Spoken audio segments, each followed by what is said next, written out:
gallbladder, also known as bile dyskinesia, you're going to detox less. You're going to have problems with fat digestion and fatty acid absorption. You'll probably have diarrhea when you eat fattier meals. You're going to have a higher chance of developing SIBO or C. diff or H. pylori as well. Hello, I'm Dr. Mona Morstein. Welcome to my channel. If you haven't subscribed yet, please click on the link below. I'm here today to talk about the gallbladder, right? This is part one. We're just going to do the basics. And so let's just talk about the gallbladder. Then in part two, which I want you to watch, we're going to talk about how do we keep it from being taken out and how do we maximize its health. So part one, the gallbladder, it's a little tiny organ like the size of your finger, and it sits here right under your liver in this right upper quadrant of our chest. Now, this is what happens. The liver makes bile. It makes about 30 ounces a day. The bile drains from the liver through the common hepatic ducts into the gallbladder where it's stored. When you eat fat and protein, the body puts out cholecystokinin, which is a hormone from the small intestine, and that stimulates the gallbladder to contract and secrete bile. And that comes out through the common cystic duct. Now, bile is made up of four things. One is water, so we'll kind of put that to the side. And then we have bile salts, phospholipids, and cholesterol.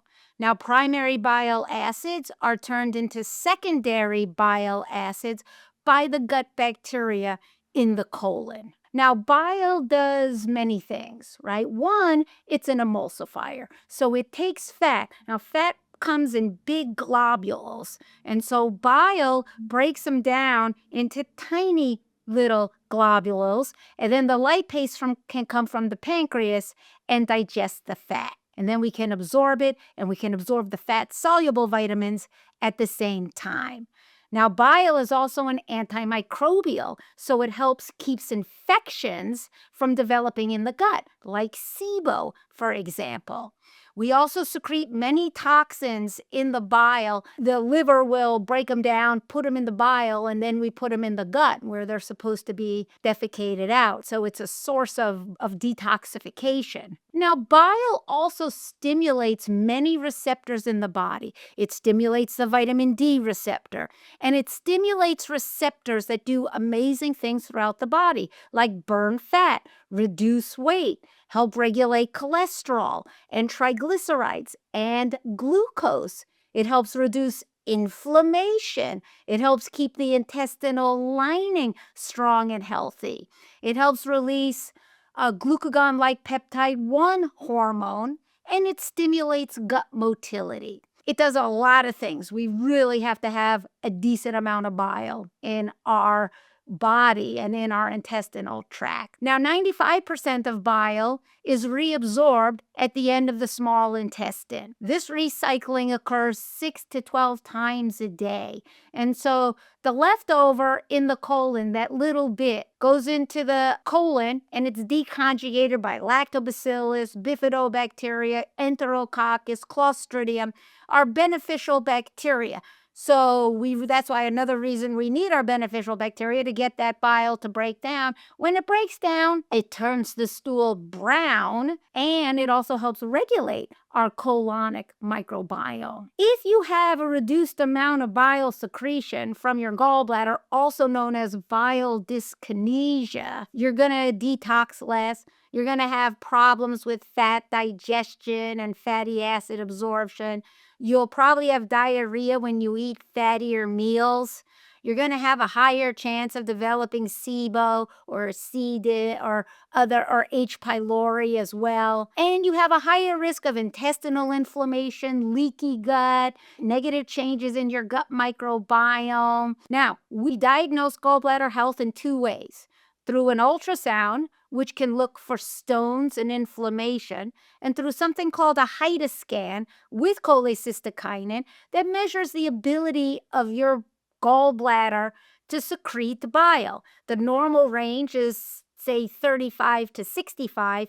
So if you're under 35, it's not really secreting well. You're having low bile. If it's doing too much, then that can cause a problem, especially if you don't absorb the extra bile, which is called bile acid malabsorption. And that causes a lot of really irritating, watery diarrhea. It irritates your colon and you get this watery diarrhea. So, what's the problem with the gallbladder? Well, a lot. Do you know that 1 million gallbladders are removed a year?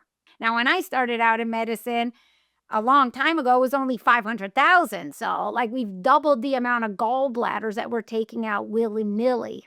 Why does this happen? Well, it happens because people wind up with a gallbladder stone, for example, and they eat something and they get a lot of pain here in the right upper quadrant area, and then it can reflex into this lower shoulder blade area, and it can be severe. So they go to the ER, they do an ultrasound. Oh, you have a gallstone. We'll admit you in the morning. They take out your gallbladder. There you go.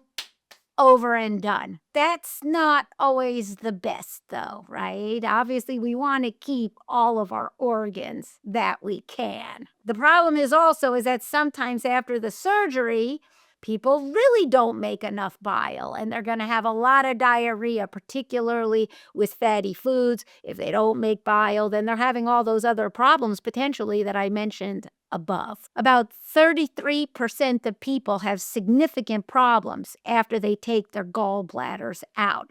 Other people, the liver steps up. All right, so the liver says, oh, you're having a fatty meal. I'll make more bile and I'll just put it down the ducts and that'll cover it for the meal and you'll be fine. So some livers kind of go Superman and they make the bile that is needed when it's needed.